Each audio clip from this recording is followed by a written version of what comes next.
যখন আমরা উড ব্যবহার করছি, I am sure you have the ability to solve the problem, could you please help me solve the sum. এই ক্ষেত্রে I am not sure whether you have the ability to help me.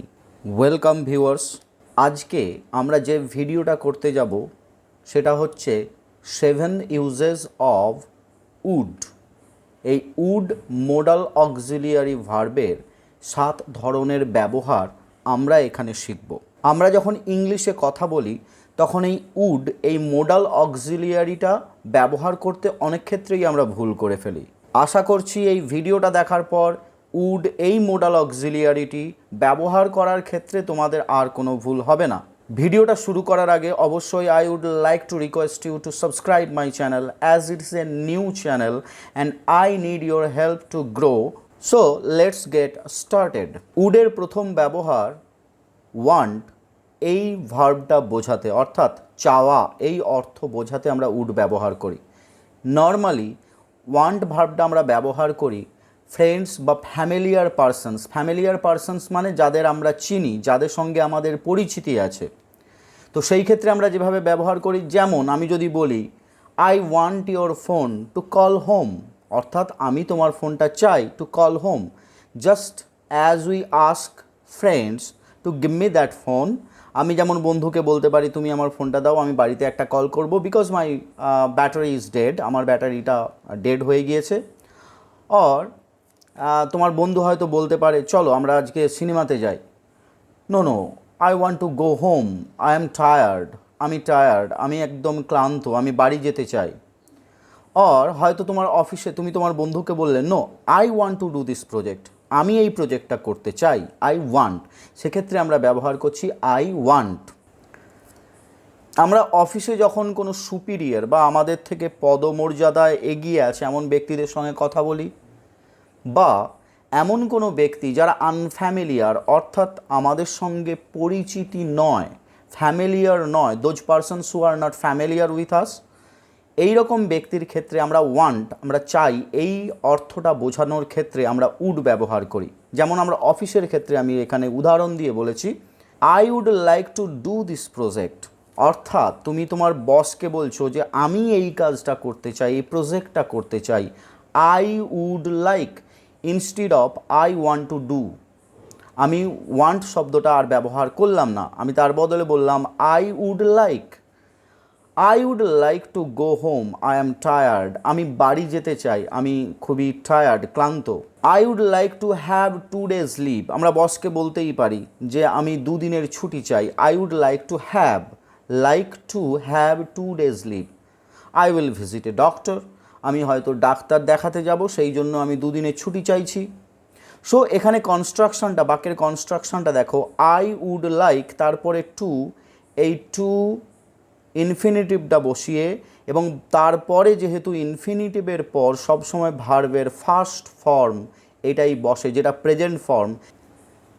আবার আমরা যখন কোনো রেস্তোরাঁতে যাই, যেখানে অবশ্যই আমরা কোনো খাবার অর্ডার করি, যাকে অর্ডার করি সে আমাদের পরিচিত নয়, যেমন হয়তো ওয়েটার এসে তোমাকে বলল what would you like to have sir, or ma'am I would like to have a vanilla ice cream, অথবা বলতে পারো I would like to have a plate of mutton biryani, অথবা I would like to have a cup of green tea, of course without sugar. So I would like to have এর অর্থও হচ্ছে I want, কিন্তু পার্থক্যটা কোথায়? I would like to is more polite way to ask for something than I want. আরও নম্রভাবে বোঝানোর জন্য, কোনো কিছু চাইতে গেলে আরও নম্রভাবে বোঝানোর জন্য আই উড লাইক টু ব্যবহার করি আই ওয়ান্টের পরিবর্তে। দ্বিতীয় ক্ষেত্রে আমরা উডের ব্যবহার অফার করা, কোনো কিছু অফার করার ক্ষেত্রে আমরা উডকে কিভাবে ব্যবহার করি, যেমন would you like an ice cream, would you like some cake, আপনি কি একটা আইসক্রিম নেবেন, আপনি কি কেক নেবেন। Would you like to celebrate new year with us, আপনি কি আমাদের সঙ্গে নতুন বর্ষ উদযাপন করবেন। Would you like to come to our house for dinner, আপনি কি রাতের বেলা আমাদের বাড়িতে ডিনার সারবেন। অর্থাৎ কোনো কিছু অফার করা, সেই ক্ষেত্রে আমরা উড ব্যবহার করি উড ইউ। এছাড়াও সাহায্য অফার করার ক্ষেত্রেও আমরা ব্যবহার করি উড, ক্যান, মে। এই তিনটে মোডাল অক্সিলিয়ারি আমরা ব্যবহার করি। Normally in case of informal situations we use can or may. Can I help you, may I help you. এই দুটো অর্থই কিন্তু এক। আমি কি আপনাকে সাহায্য করতে পারি বা আমি কি তোমাকে সাহায্য করতে পারি। যদিও ক্যান আই হেল্প ইউ এবং মে আই হেল্প ইউ এর ক্ষেত্রে একটু পার্থক্য আছে, সেটা নিয়ে আমি অবশ্যই অন্য একটা কোনো ভিডিও করব। Can I give you a hand, অর্থাৎ আমি কি তোমাকে সাহায্য করতে পারি। ইনফর্মাল সিচুয়েশনের ক্ষেত্রে আমরা বলতেই পারি would you like some help, অর্থাৎ আমি আমার সাহায্যটা অফার করছি আপনাকে, এবার আপনার নেওয়া বা না নেওয়া সেটা সম্পূর্ণ আপনার। 3 নম্বর, রিকোয়েস্ট বা অনুরোধ বোঝাতে আমরা উইল, উড, কুড, মেনলি এই তিনটে মোডাল অক্সিলিয়ারি ভার্ব ব্যবহার করি অনুরোধ বোঝাতে। যখন এই অনুরোধটা আমরা কোনো বন্ধু বান্ধব বা পরিচিত ব্যক্তির সঙ্গে করছি বা পরিচিত ব্যক্তির কাছে করছি, তখন আমরা উইল ব্যবহার করি। Will you come with me to the store please, তুমি কি আমার সঙ্গে স্টোর পর্যন্ত যাবে। Will you help me clean the room please, তুমি কি আমাকে রুমটা পরিষ্কার করতে সাহায্য করবে। Will you please fetch me a glass of water, তুমি কি আমার জন্য এক গ্লাস জল এনে দেবে। তাহলে এখানের বাক্যের গঠনটা হবে প্রথমে উইল, অর্থাৎ মোডাল অক্সিলিয়ারি। তোমরা জানো যে কোনো কোয়েশ্চেনের ক্ষেত্রে অক্সিলিয়ারিটা সাবজেক্টের আগে আসে। এখানে মোডাল অক্সিলিয়ারি উইল, সেটাই সাবজেক্টের আগে আসবে, তারপরে সাবজেক্ট, তারপরে ভার্বের ফার্স্ট ফর্ম, অর্থাৎ মেন ভার্বের ফার্স্ট ফর্ম। উড এবং কুড এই দুটো মোডাল অক্সিলিয়ারি আমরা polite way of making A request এইটা বোঝানোর জন্য ব্যবহার করি, অর্থাৎ নম্রভাবে কোনো অনুরোধ জানানো। Would or could you come with me to the store please, আপনি কি আমার সঙ্গে স্টোর পর্যন্ত যাবেন। Would or could whatever you help me solve the problem please, এই প্রবলেম বা সমস্যাটা সমাধানে আপনি কি সাহায্য করবেন। Would or could you please hold the umbrella, আপনি কি এই ছাতাটা একটু ধরবেন। সো একই রকম ফর্ম, এটাও যেহেতু মোডাল অক্সিলিয়ারি কুড বা উড, তাই সাবজেক্টের আগে আসবে, তারপরে সাবজেক্ট, তারপরে মেন ভার্বের ফার্স্ট ফর্ম। যেমন কাম, হেল্প, হোল্ড, এটা একদম যে বেসিক ফর্ম সেটাই বসেছে। Difference between wood and could to make polite request, polite request করার ক্ষেত্রে উড এবং কুড এই দুটো শব্দ বা এই দুটো শব্দ আমরা যখন ব্যবহার করছি তখন কিন্তু একটু পার্থক্য থাকে, সেটা আমরা এখানে জেনে নেব। দুটো ক্ষেত্রে ফর্মটা একই, বাক্যের যে ফর্ম বা গঠন সেটা কিন্তু একই। Would you please help me solve the sum, এই অঙ্কটা কষতে আপনি কি আমাকে একটু সাহায্য করবেন। Would you please lend me some money, আপনি কি আমাকে কিছু টাকা ধার দিতে পারবেন। এবং একই অর্থ আমি যদি বলি একইভাবে could you please help me solve the sum, এই অঙ্কটা সমাধানে আপনি কি আমাকে সাহায্য করতে পারবেন। Could you please lend me some money, তুমি কি বা আপনি কি আমাকে কিছু টাকা ধার দিতে পারবেন। দুটোই ঠিক, কিন্তু অর্থগত দিক থেকে একটু পার্থক্য আছে। সেটা কি না, ফার্স্ট কেস যখন আমরা উড ব্যবহার করছি, I am sure you have the ability to solve the problem or to lend me some money. আমি প্রথম ক্ষেত্রে যখন অনুরোধটা করছি উড এই শব্দটা দিয়ে বা এই মোডাল অক্সিলিয়ারিটা দিয়ে, তখন আমি নিশ্চিত যে তোমার সামর্থ্য আছে আমাকে সাহায্য করার ব্যাপারে বা আমাকে টাকা ধার দেওয়ার ব্যাপারে। But whether you are going to help me or not, or whether you are going to lend me some money or not, that is up to you, সেটা তোমার কাছে।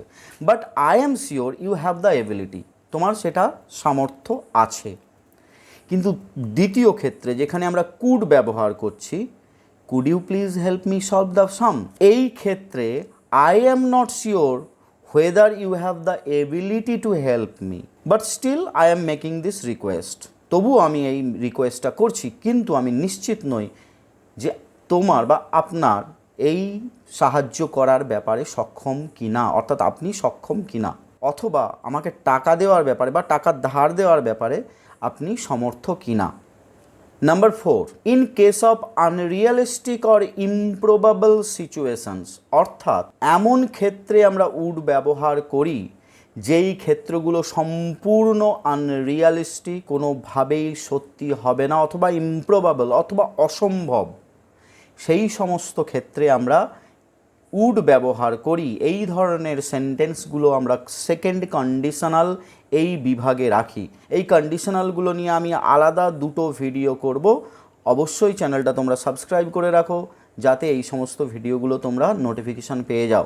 বাক্যগুলোর গঠন যদি লক্ষ্য করো তাহলে দেখতে পাবে এই ধরনের বাক্যগুলোর গঠনকে বলা হয় সাবজাংটিভ। এই ধরনের ভার্বগুলোকে অ্যাকচুয়ালি বলা হয় যে এই ভার্বগুলো অ্যাকচুয়ালি সাবজাংটিভ মুডে আছে। গ্রামার ক্লাসে আমি সাবজাংটিভ মুড নিয়ে আলোচনা করব। বাক্যটাকে ভালো করে লক্ষ্য করো। If I were a bird, আমি যদি পাখি হতাম, but that is not real, that can never be happened, এটা কখনোই ঘটবে না। So it is unrealistic, improbable একটা সিচুয়েশান। আমি যদি পাখি হতাম, সেই জন্য সাবজাংটিভ মুড যেহেতু, এটাকে লক্ষ্য করো। If I were, generally I সাবজেক্টের পর বি ভার্বের ওয়াজ বসে, কখনোই ওয়্যার নয়। কিন্তু যেহেতু এটা আনরিয়ালিস্টিক ইমপ্রবাবল একটা সাবজাংটিভ মুডে আছে, সেই জন্য এখানে আই ওয়্যার ব্যবহার করা হয়েছে। If I were a bird, আমি যদি পাখি হতাম, I would fly to you, আমি তোমার কাছে উড়ে যেতাম। ইফ আই ওয়্যার ইউ, যদি আমি তুমি হতাম, I wouldn't buy that cap, আমি ওই টুপিটা কিনতাম না। আমি কিন্তু কখনোই তুমি হতে পারবো না। I will never be you. I wouldn't শব্দটা actually contracted form of would not. Would নটকে ছোট করে লেখা হয় wouldn't. If he were my boss, I would find another job, যদি সে আমার বস হতো তাহলে আমি আরেকটা চাকরি খুঁজতাম। অর্থাৎ আমি অন্য চাকরি, এখান থেকে এই চাকরি থেকে রিজাইন দিয়ে আমি অন্য চাকরি খুঁজতাম। অর্থাৎ সেই ব্যক্তিটা আমার কাছে অত্যন্ত অপছন্দের ব্যক্তি, যদি ও আমার বস হতো তাহলে আমি অন্য একটা চাকরি খুঁজে নিতাম। কিন্তু সে আমার বস নয়, সে কখনোই একটা improbable situation, because I have my boss, যেই বস হচ্ছে অন্য একজন ব্যক্তি। ইফ উই ওয়্যার রিচ, যদি আমরা, দেখো এখানেও ক্ষেত্রেও হি ওয়্যার হয়েছে, হি ওয়াজ নয়, he were. If we were rich, আমরা যদি রিচ বা বড়লোক হতাম, ধনী হতাম, we would buy a big house, আমরা একটা বিশাল বড় বাড়ি কিনতাম। But there is no possibility, হ্যাঁ পসিবিলিটি আছে, কিন্তু এই মুহূর্তে এটা ইমপ্রবাবল, এমন একটা সিচুয়েশান যেটা একদমই ইমপ্রবাবল, অসম্ভব, unrealistic situation. If I lived in a big city, যদি আমি একটা বড় শহরে থাকতাম বা বাস করতাম, I wouldn't go out more often, আমি এতবার আমি বেরোতাম না, অর্থাৎ আমি ঘরেই থাকতাম। Maybe there are some dangers in living in big city, এই ক্ষেত্রে আমরা ফর্মটা ব্যবহার করি। দেখো ইফ ক্লজ একটা হবে এবং ইফ ক্লজের পর সাবজেক্ট এবং তারপরে যে ভার্বটা বসবে সেটা হচ্ছে সিম্পল পাস্ট বা পাস্ট সিম্পল বা পাস্ট ইনডিফিনাইট ফর্মে থাকবে। ইফ আই ওয়্যার, এখানে বি ভার্বটা মেন ভার্ব, এখানে আই ওয়্যার এটাও মেন ভার্ব, হি ওয়্যার এটাও মেন ভার্ব, হি ওয়্যার, লিভড এই সবগুলো মেন ভার্ব। এখানে এই ওয়্যারগুলো কিন্তু অবশ্যই মেন ভার্ব, অক্সিলিয়ারি ভার্ব নয়, হওয়া অর্থে, অর্থাৎ স্টেট অফ বিং এইটা বোঝাচ্ছে। তারপরে কমা দিয়ে এই ক্লজটা অর্থাৎ subordinate clause, if subordinate clause, তারপরে যেটা হবে সাবজেক্টের পর উড বা উডন্ট যেটা ইচ্ছা, এবং সবসময় ভার্ব বলতে অবশ্যই V1 অর্থাৎ ভার্বের ফার্স্ট ফর্মটা বসবে। ফার্স্ট অ্যাকশন অর্থাৎ অতীতকালে কোনো কাজ রেগুলারলি হতো বা রিপিটেডলি হতো, যেটা আমরা বলি অভ্যাসগতভাবে হতো কোনো একটা কাজ, সেই অর্থে আমরা উড ব্যবহার করি। দেখো উদাহরণগুলো দেখো। When I was a student I would bunk the last class on Saturdays, আমি যখন স্টুডেন্ট ছিলাম, ছাত্র ছিলাম, আমি বাঙ্ক করতাম, ফাঁকি দিতাম the last class on Saturdays, শনিবারগুলোর যে লাস্ট ক্লাস সেই লাস্ট ক্লাসগুলো আমি অবশ্য ফাঁকি দিতাম, লাস্ট ক্লাসটি। এই কাজটা রিপিটেডলি হতো। When my daughter was a little girl, যখন আমার কন্যা ছোট্ট ছিল, she would go to the park on Sundays, এখানেও এই কাজটা রিপিটেডলি ঘটতো, প্রত্যেক রবিবার সে পার্কে যেত। When she was younger, যখন সে যুবতী ছিল, she would sing for 2 hours every day. সে প্রত্যেক দিন 2 ঘন্টা ধরে গান গাইতো, অর্থাৎ সেই কাজটা রেগুলারলি হতো। এই ক্ষেত্রে প্রথমে সাবঅর্ডিনেট ক্লজ, যেটা কিনা সিম্পল পাস্টে থাকবে, অর্থাৎ when I was, I be verb main verb. দ্বিতীয় ক্ষেত্রে সাবজেক্ট উড এবং রুট ভার্ব অর্থাৎ মেন ভার্ব বা V1, যেটাকে আমরা বলছি simple form of the verb. I would main verb bunk, she would go, she would sing। Number 6, reported স্পিচের ক্ষেত্রে আমরা উইল থাকলে তাকে যখন পাস্টে চেঞ্জ করি তখন আমরা উড বসাই। শ্যাল বা উইল থাকলে পাস্টে চেঞ্জ করার সময় সাবজেক্ট অনুযায়ী উড বসাই। যদি শ্যাল থাকে এবং সাবজেক্ট যদি হি মানে আই বা উই না হয়ে অন্য কিছু হয়, সেক্ষেত্রে আমরা শ্যালের পরিবর্তে উড বসাই। শি সেড, সে বলল বা সে বলেছিল, আই উইল ডু ইট, আমি এটা করব। অর্থাৎ ভেতরটা প্রেজেন্ট টেন্সে আছে, বাইরেরটায় দেখো রিপোর্টিং ভার্বটা আছে পাস্ট টেন্সে। সেড, তাহলে শি সেড দ্যাট, শি যেহেতু রিপোর্টিং ভার্ব পাস্টে আছে সেহেতু ভেতরের টেন্সও চেঞ্জ হবে। এটা ফিউচার সিম্পল ফিউচারে আছে, এখানে চেঞ্জ উইলের চেঞ্জ হয়ে যাবে would. She would do it. Raj said to me, I will give you the book. তাহলে Raj told me, said to থাকলে তোমরা জানো টোল্ড হয়। Raj told me that he উইলের would, he would give me the book. I said, আমি বলেছিলাম, I will not go there. তাহলে I said that, আমি বলেছিলাম যে I would not go there, আমি ওখানে যাব না। এরপরে উড আমরা ব্যবহার করি রিফিউজাল, অর্থাৎ প্রত্যাখ্যান করার ক্ষেত্রে আমরা উড ব্যবহার করি। I told my friend two go home, আমি আমার বন্ধুকে বললাম বাড়ি যাও, কিন্তু সে হি জাস্ট রিফিউজড, তখন আমরা ব্যবহার করি but he wouldn't, that is he would not go, that is he refused to go, সে যাবে না, সে রিফিউজ করলো।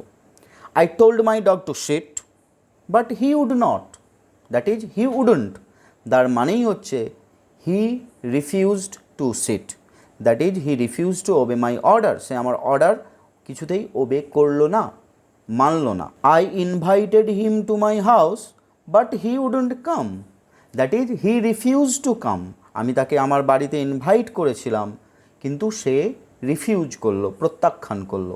I tried to watch TV yesterday but it wouldn't turn on, কিন্তু সেটা কিছুতেই চললো না। এখানে ইট উডন্ট টার্ন অন মানে সেই টিভিটা চললো না। অবশ্যই এই ক্ষেত্রে পাস্টে আমরা ব্যবহার করব। I told my friend to go home, I told my dog to sit, I invited him to my house, I tried to watch TV. In all these cases we used past tense, সেই ক্ষেত্রে আমরা ব্যবহার করছি he wouldn't।